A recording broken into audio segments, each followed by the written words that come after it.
Hey, I'm Nick DiMatteo, and welcome to video number 61, or if you're on them their podcast platform, season 3, episode 21 of Music is Not a Genre. Each week I take a release or several from my collection. I talk about them, I discuss various aspects, and I give you my take on them and throw in some interesting tidbits and asides and whatever, and I connect them to my music, and to other things in the world.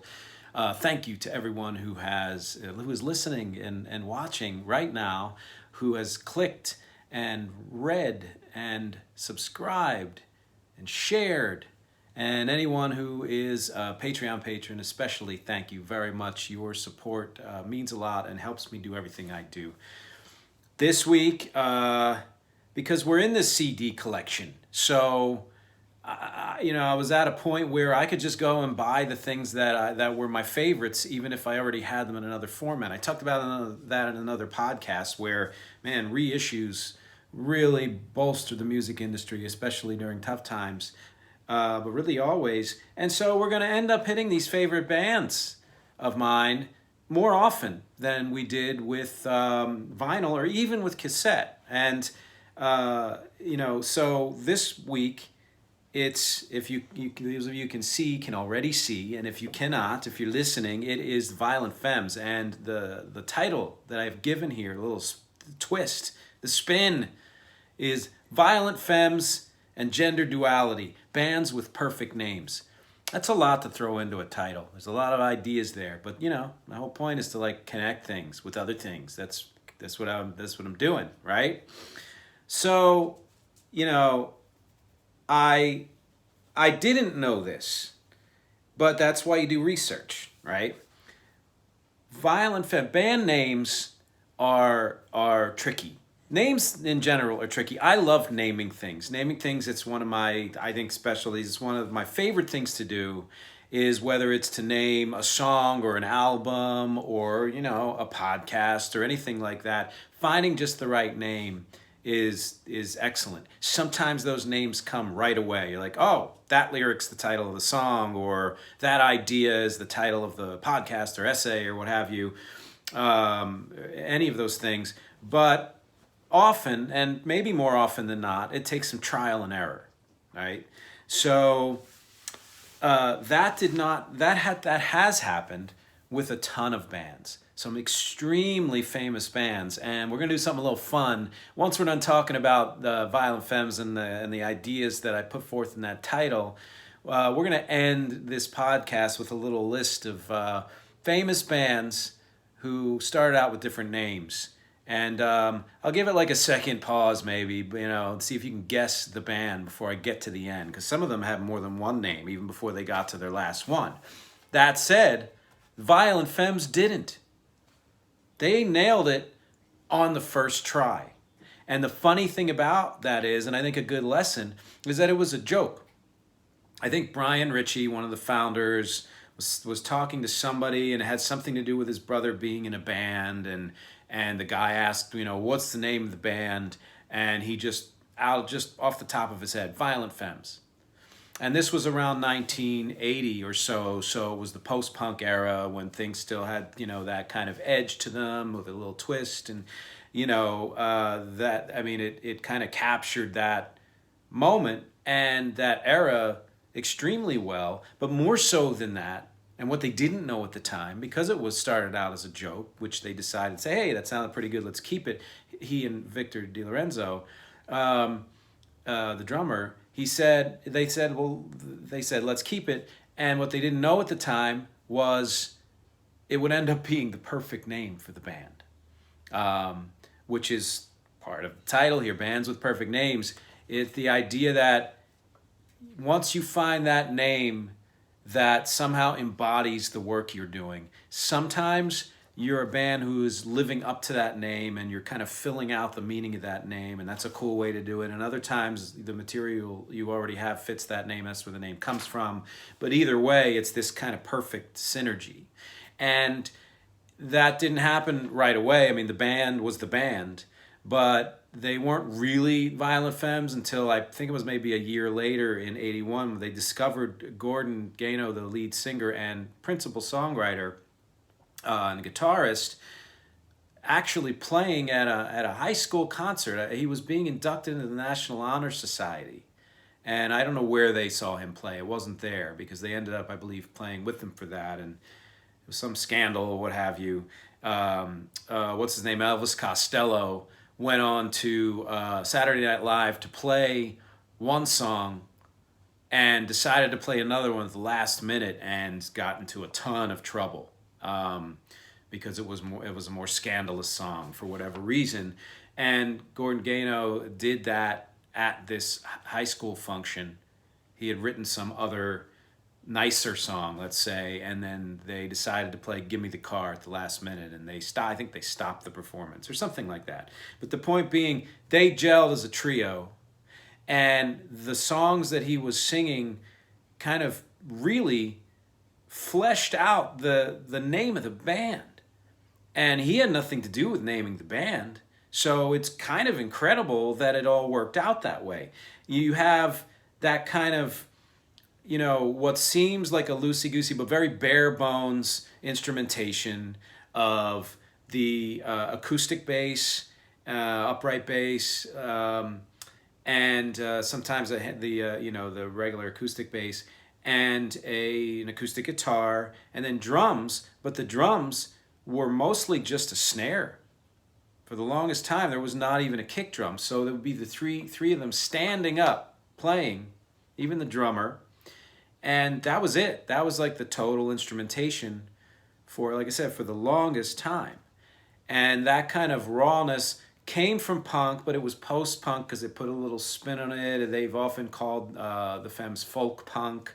There's a kind of a southern gothic punk to them too, which I talked about in another podcast that had to do with the Femmes, but for a different reason, back when I was doing vinyl. And then you have Gordon Gano's lyrics, where he's got that kind of nasal, very matter-of-fact delivery to his vocals that is, in some ways kind of whiny, but also very vulnerable. It's very personal. It's not trying to put on anything. He's not trying to vocalize. He's just singing out of his mouth. The impression is the words are just coming off the top of his head or from his, psyche, from somewhere inside, and there's no barrier between those thoughts and the people listening. It's just that voice just kind of, lets it happen without trying to create something out of it. And the lyrics are sensitive and they're painful and they're awkward, but they don't have. Which, lyrics have been that for a long, long time, but they again don't have that artifice to them, but they also don't have that kind of defensive-ness that a lot of bands feel they need to put on lyrics that are sensitive. Well, let's do sensitive lyric and let's, rock it out or what have you, macho it up. That did not happen. And so, there's a precursor to that. In fact, I think in a lot of ways, if you listen to Velvet Underground, early Lou Reed, and all of that, you can hear an influence there. But the way it was done was, by the Violent Femmes, how they did it was very new and very, very raw, and it combined being aggressive. There was some screaming, and if you remember the, Kiss Off, where he's doing the counting, and by the end of the counting, he's screaming everything. But the words that are being said, very vulnerable.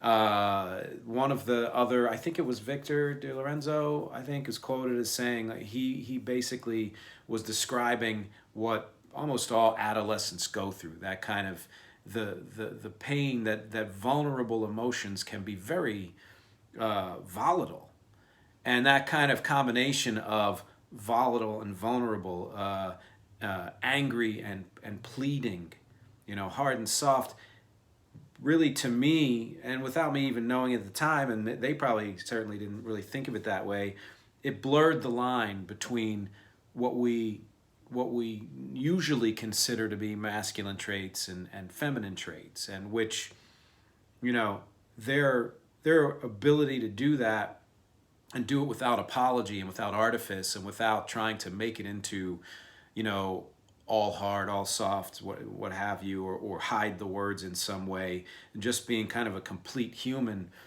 just kind of called bullshit on the whole idea of, well, this is masculine, this is feminine. Or if you still believe in that, and that there is this kind of, distinction, that every person is a duality. So that's where gender duality is that idea. It's built right there in the name of the band, and it's built into the way they did the songs, both in terms of the arrangement, instrumentation, and lyrically. And it's been a huge influence. And the funny thing is, I have the albums right here for people who can see. That first album came out in '83, and it, critically was fine, but didn't really start to hit until a few years later, which is actually when I discovered them, and now I understand why, right? And then since then, I mean, that album is the classic, but those first really 5 albums, to me, that's their sweet spot. That's the period where they could almost do no wrong, and they were experimenting and branching out and doing various different styles within their folk punk style, and never really dropped the ball on that. And let me just go through real quickly before we get to anything else. It's just a quick rundown, because I don't need to be the historian here. You can look all this up. But what I will say is, yes, so this first album, Violent Femmes, eponymously named, has Blister in the Sun, Kiss Off, Please Do Not Go. Not as famous, but let me tell you, just listen to it. Add It Up, Confessions, Prove My Love, the whole first side. Insane how good it is. But then the second side, you've got Promise. You've got Gone, Daddy, Gone. You've got Good Feeling, which a lot of people wouldn't know, but if you know the album, awesome song. And then that song, Give Me the Car, that I mentioned. Now, the second album is Hallowed Ground. When I discovered that, I have it on vinyl as well, I was like, this band is going to sink right into my soul. I mean, it's got Country Death Song, I Hear the Rain, and Never Tell. And I'm going to put a link to my performance of Never Tell in this, because it's a song that I think might be my favorite of theirs, and also inspired me to write a song by the same name that is only kind of spiritually connected. It doesn't sound the same at all, but I wanted to use that name, the title, as kind of in honor of them. Jesus Walking on the Water is another interesting one. This one, The Blind Leading the Naked. These first 3 are really they're the ones, right? You can do no wrong in the first 3. I mean, Old Mother Reagan is kind of funny. Breaking Hearts, Candlelight Song, I Held Her in My Arms, Children of the Revolution, which I think is a cover. Heartache, Cold Canyon, not as well known, but you can listen to these 3 albums back to back to back and be fully satisfied. And then their 4th album was called 3. And I don't have that on CD, or if I do, actually I think I do, and I just couldn't find it. I really need to organize. I have it on vinyl as well, and there's some really cool stuff on there, and that's really where I think they even explored more of kind of the country-ish, like folk, southern gothic kind of thing, which they did a little bit on some of these other ones too. And then you have, oddly enough, their most successful album with their most successful single. It's the album Why Do Birds Sing? And you've got American Music. That's the big one. I did a performance of that too when I did my tribute concert to them. They did a version of Culture Club's Do You Really Want to Hurt Me, which was actually a really good version. So many, Out the Window, really funny song. You've got to listen to this one too if you haven't. And then they, continued, and there's an album called New Times, which came out in '94. So this kind of passed that kind of prime area. And then you have an album called Rock, and then an album called Freak Magnet. And there's a song on each one of these that I kind of remember that kind of, there's always something good on everything they do. And then I put this up here because at that point they kind of broke up for a little bit. And so Gordon Gano did a solo album called Hitting the Ground, where he wrote all the songs, but he collaborated with people like freaking PJ Harvey and Lou Reed and John Cale, Linda Perry, Frank Black, they might be giants. There's some awesome collaborations on here, so look it up, Hitting the Ground. The other two albums of theirs, they didn't release till much later, 2016, 2020. Yes, they released an album last year, and it was very good because they're still together, they're still doing their stuff, and they're called We Can Do Anything and Hotel Last Resort. I only have them digitally because, as you know, after 2010 or 11, I pretty much just stopped buying CDs. But I know them all, listen to them all. There's something awesome on every single one of them, so I recommend exploring them. I certainly did. There are certain songs that I sing even to this day where my delivery is very similar to Gordon Gano's. I don't necessarily have the same exact voice, but I can get to that point, and I do a fairly good imitation of him sometimes. But as far as my own songs go, there's that kind of off-the-cuff delivery that you can put on a voice, which is wonderful too, but to be able to sing the way you speak is its own kind of talent. And I feel like probably more than anyone, because he's not the only one, but probably more than anyone, I got that from him, And a lot of bands who listened to Violent Femmes subsequently felt like they were kind of given permission to explore sensitive themes without apology, to explore being awkward and weird and not have to hide it. And, so when I was writing and trying to write things other than, pop music or angry music or the things I might have been comfortable with at the time, or brooding music, and I was writing something that's a little more, I guess awkward and vulnerable, I would look to bands like Violent Femmes, The Cure, to kind of give me permission, and a guidance as to say, yes, you can do that. Do it your own way or do it our way, however you want to do it, but it's there for you to do. And they did it well. And, two of the songs that I'm going to pull out as representative of that is an old song of mine called You Can't Touch Me, from an album called Listen You People. The link's there at the bottom. If you can't find it, it's on YouTube, on the Rec YouTube channel, You Can't Touch Me, Nick from Listen You People.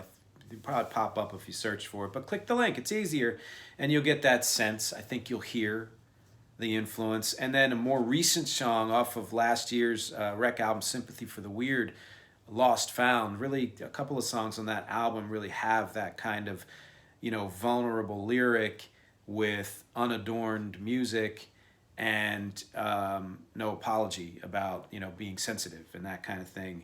And so those are two that I think bear the influence of the Femmes. Do you know the Femmes? If you don't, where have you been?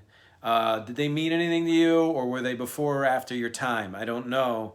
They're actually, have been of many, many eras, times, because they're one of those bands that almost always pops up in college, no matter when you go to college. Because I know people of college age, and they have listened to the Femmes. They're just it's kind of like the college catalog, and they're included in that. But if you grew up first run, first hearing, it probably means even more to you. And like I said, they've now been at it for 40 years. There have been breaks in between, and the drummer is a different drummer, but Brian Ritchie and Gordon Gano are still there, kicking ass.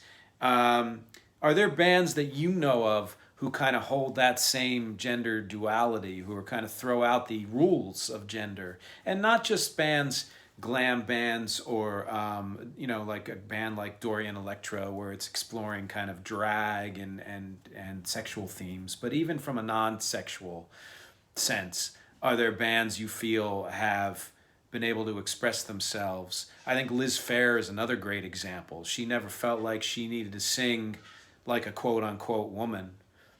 She sang the way she wanted to sing. She wrote the lyrics she wanted to write, and it embodied the totality of being a human, which not every good writer has to do, but a lot of my favorite writers do, And funny, just a really quick kind of bit of trivia. They're from Milwaukee, and they were busking. If you don't know what that is, look it up. On the streets there, and a guy passed by who was in a band who was playing at an arena that night and liked them so much, asked them to open and do an acoustic set opening for them, and that was the Pretenders, and the Pretenders really helped to launch Violent Femmes' career. There's my trivia. I don't do much of it, but I thought that was interesting. All right, we're gonna get to this second part of this podcast because I was having some fun making this list. So see if you can guess these famous bands before I get to the name that they finally settled on. They had a lot of trial and error. They couldn't get it right the first time. When they got it right, man, did they get it right. This one's an easy one if you know music at all. The Quarrymen, Johnny and the Moondogs, the Silver Beatles, dun dun dun dun, the Beatles. Start with an easy one. Here's one. I don't know if you know the band, you might know them. I tried to go in chronological order, by the way. The Pendletones, Carl and the Passions. That might be a giveaway. Kenny and the Cadets, the Beach Boys, the Detours, the High Numbers. I love that name even. The Who, the Peptones. People have to be glad they changed that. Tom and Jerry, kind of a cool name if you know cartoons, but they decided to settle and be more natural, I guess, and call themselves Simon and Garfunkel. Here's a list. It makes sense that this list is long because the list itself is representative of this band as far as I'm concerned. Sigma 6, Megadeths. No, it wasn't Megadeth. The Screaming Abdabs, Leonard's Lodgers, the Spectrum 5, the T-Set, Pink Floyd. Huh? I believe probably Syd Barrett came up with the T-Set, but, you'd have to ask him. Well, Favorite band of mine, The Big Thing. This is going to give it away because they became famous under this name, Chicago Transit Authority. Shorten their name to Chicago. A little bit easy. Here's a funny one. The Polka Tulk Blues Band. It's got to be country western, right? Earth Blues Company. Or, I don't know, a little 60s in there. Earth. So maybe it's kind of psychedelic and lovey and trippy. Who's this band? Black Sabbath. Yes, they became Black Sabbath. Speaking of Earth. A lot of people wanted to call themselves Earth. Well, they didn't stick with that. They went with Child. Still not good. They went with Steel Mill because it was about the working man, right? That's a bit of a hint. Bruce Springsteen and the E Street Band. Garden Wall. Dear God. Anon. Kind of cool. I like Anon. But they settled on Genesis. First album from Genesis to Revelation. Not religious. Speaking of Genesis. Maybe they discovered there was another band by that name and decided to change it to Mammoth, which I think there's another band by that name too. Didn't work out. They got a new lead singer, and the new lead singer said, hey, why don't you just use your last name, you two guys, you brothers, and they changed it to Van Halen. Rainbow. There's another, I think, progressive band named Rainbow, which I plan on getting into, soon. Well, relatively soon. Didn't work. Not their style. They were kind of like folky, though, when they were called Rainbow. Wicked Lester. Probably closer to their actual style, but they went with the name Kiss. From the very borough that I'm speaking to you from now, Queens. The Army. Whiteheart. Hint, hint. Hocus Pocus. No, we like Whiteheart better. Let's go back to Whiteheart. Nah, that's too long. And we've got this awesome female lead singer now who has a sister. Let's change it to Heart. This one I like. Malice. So we're in the 70s now, if you haven't guessed. Malice. Sinister. Easy Cure, which was a reference to suicide, I believe. They shortened it so that you could be more vague about maybe it's positive, and they went with The Cure. Weak Heart Drops. Psychotic Negatives. The Clash. Simpler. Everything about that name is in their music. Feedback. The Hype. Trying a little hard. No, they actually did some demos and some live shows with the name The Hype before changing it to U2. Punk band, this bunch of punk New York City kids calling themselves the Young Aborigines. Didn't work out. They switched some things up, changed their name to the Beastie Boys. Here's one which kind of still fits them. Tony Flo and the Majestic Masters of Mayhem changed their name to Red Hot Chili Peppers. On a Friday. Oh, kind of esoteric, you know. It could mean so many things, and it's sensitive, but it's also very specific. But it's open to interpretation. The record company hated it. So after a few years of playing under that name, after they were signed, they had to pick a different name. They found the name of an old Talking Heads song and put the two words of that song title together and came up with the name Radiohead. Which, by the way, if we're speaking about names that come from songs of classic bands, there's a song by Queen called Radio Gaga. That song is where Lady Gaga got her name from. Nothing to do with this podcast. You're welcome. Sweet Children. Sounds very, very sweet. But another band had the name Children in it or something like that, so they changed their name to Green Day. Fecal Matter. I'm going to say that was probably intentional. Then they had a bunch of other names they never really played under, except for they did, I believe, play and do even maybe a rough demo under the name Pen Cap Chew. But neither one was adequate for Kurt because he wanted something that sounded kind of the opposite of the angst and wanted it to be more peaceful and beautiful, and so he went with Nirvana.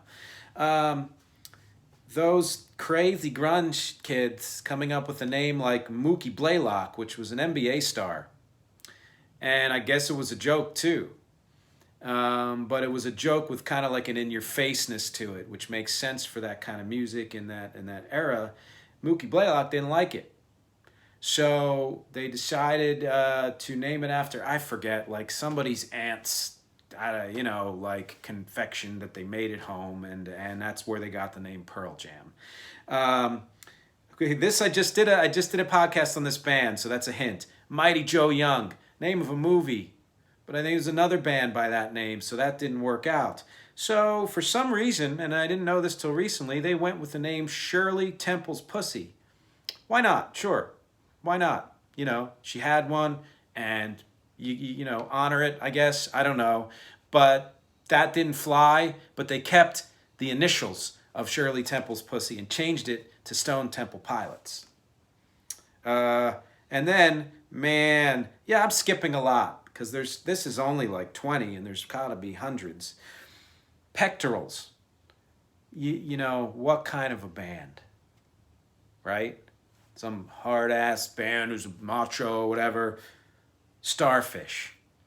They went the other way. They said, let's get, let's get sensitive. And then that still doesn't, didn't really capture it. So let's try to find something in between. Coldplay. Like it or not. And then the last one, because why not? There was a solo artist back in the 90s by the name of Nick. No relation. Actually, yes, relation. Who for a while, very, very briefly, had a band that was alternately named either Snow Day or Plan B. And that was going to be the name of the band, but there was a DJ and an artist, creator by the name of Plan B, which, damn. So we settled on the name Wreck, which was an embodiment because, as I might have said, and I know I've said in other podcasts, it represents recreation, meaning having fun. Recording, of course, because the studio is where magic happens for me and for Rec. And Rec as the middle of the word, Rec, W-R-E-C-K, which came from shows that we did way early, like a fundraising show for a theater company called the Heartbreakers Ball, and the tagline for it was "Get Wrecked," because there was like a wrecking ball or something on the flyers, because we printed flyers back then. And that might have been part of the inspiration for that, but who knows? It all came together, and here we are, you know, with a crap load of albums after that and more to come. I hope this trip down name lane was fun for you, and that you've learned something about the Violent Femmes and maybe some of these other bands. Thank you as always for listening, for watching, for clicking, for sharing, for subscribing, for, you know, donating your DNA, for giving me your NFTs for free. They're a thing. And I appreciate all of it, for being a Patreon patron, of course. And I will talk to you next time.